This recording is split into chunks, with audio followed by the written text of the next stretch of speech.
Program TNI Manunggal Membangun Desa atau TMMD ke-128 di wilayah Kodim 0405 Lahat, terus memberikan manfaat nyata bagi masyarakat Desa Lubuk Tampang, Kecamatan Kikim Timur.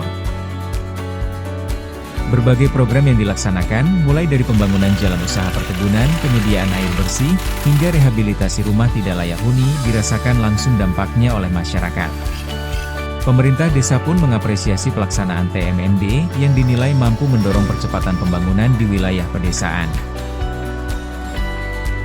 Selain jalan usaha perkebunan, banyak lagi program-program yang disusun, dibuat oleh TMMD ini.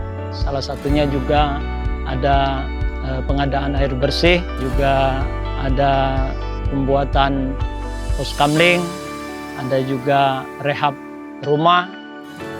Untuk program rehab rumah ini luar biasa, sangat bermanfaat sekali bagi warga kami.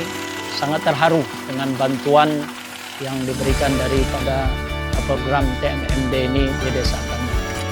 Terima kasih kami kepada Kodim 0405 Lahat yang telah menempatkan TMMD ini di desa kami, sehingga banyak sekali manfaatnya untuk warga kami Desa Lubuk Tampang dan sekitarnya.